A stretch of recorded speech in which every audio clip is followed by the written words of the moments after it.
morning I heard an explosion and the building from the top, the south building, just crumbled.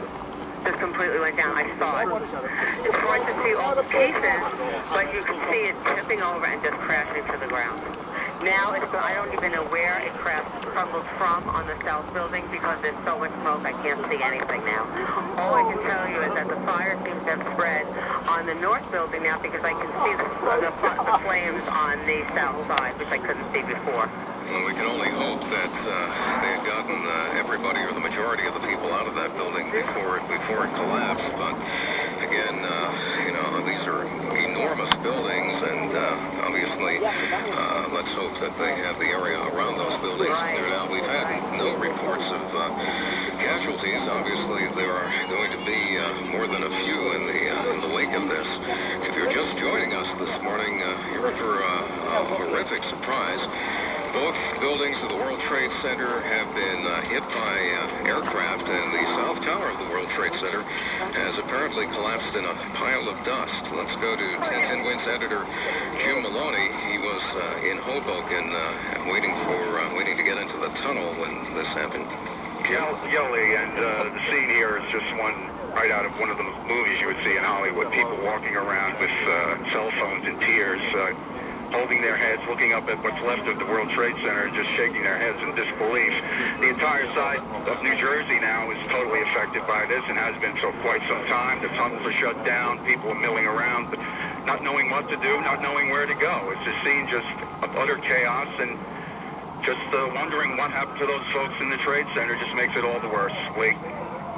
All right, 1010 Wins newsman Jim Maloney, who was watching the South Tower of the World Trade Center when it went down, and he is stuck at the Lincoln Tunnel. All of the tunnels, both leading from New Jersey into New York City, have been shut down, as has the George Washington Bridge. All air traffic in the United States has been suspended until at least 5 o'clock in the wake of this. Let's get brought up to date on what has transpired in about the last hour and 15 minutes in this country, in this world. Here's 1010 Wins newsman James Faraday. James. Okay, Lee, and to recap, two planes, of course, crashed into the Twin Towers of the World Trade Center in Lower Manhattan this morning. The aircraft, first one, crashed into the upper floors of one of the towers. That is the one with the TV and radio antenna on top. Witnesses reported hearing a huge explosion, and heavy black smoke could be seen pouring out of the building. Wreckage was also seen embedded in the upper floors of the skyscraper, and ever since has been raining down onto the streets of Lower Manhattan. Shortly afterward, a second plane hit the other tower. That is the tower with the observation deck on top. The Associated Press has learned the FBI is investigating reports that the two crashes are the result of foul play. Of course, there's no word on casualties, but suffice to say the loss of life presumably profound. Given the magnitude of this disaster, the South Tower of the World Trade Center just minutes ago collapsed to the ground. Only one tower is standing at this point. President Bush, speaking in Florida, was quick to react to this tragedy. I have spoken to the Vice President, to the Governor of New York, to the Director of the FBI, and have ordered that the full resources of the federal government go to help the victims and their families, and to conduct a full-scale investigation to hunt down and to find those folks who committed this act. This is not only a New York story. In Washington, word that the Pentagon has been struck. A plane crashed into the Pentagon this morning. CNN's Chris Plant is in the nation's capital. And speaking to people here at the Pentagon as they're being evacuated from the building, I am told by several people that there was, in fact, an explosion.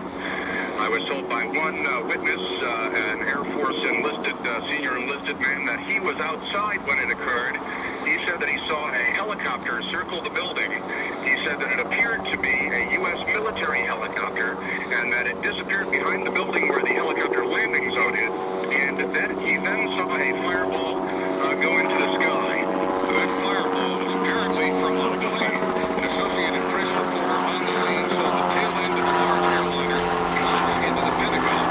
Of course, the Pentagon has been evacuated along with the West Wing of the White House, the Capitol. All major branches of the United States government evacuated this morning.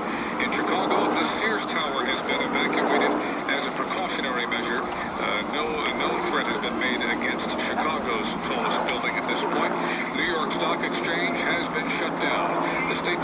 been evacuated.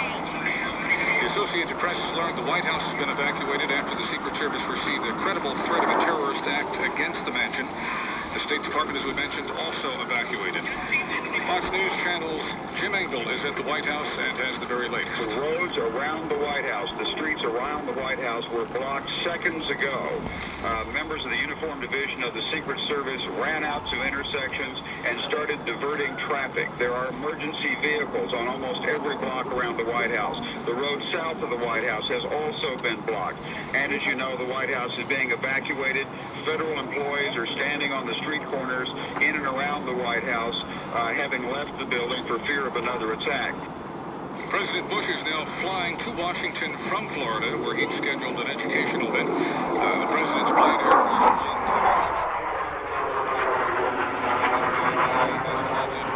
Force nationwide.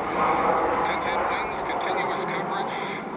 Moves on now with 1010 Winds anchor, Judy DeAngelis.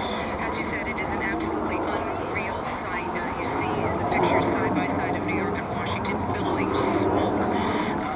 The collapse of the World Trade Center.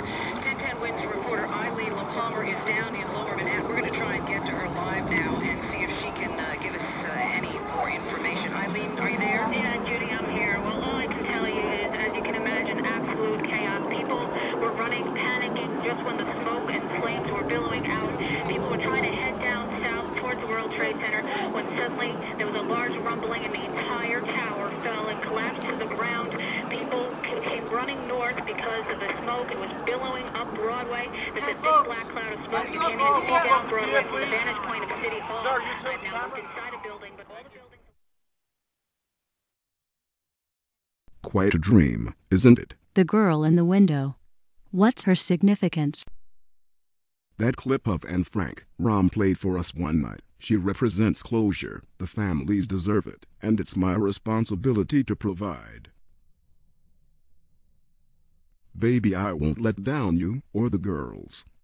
Don't cry. You know I've got your back. Always.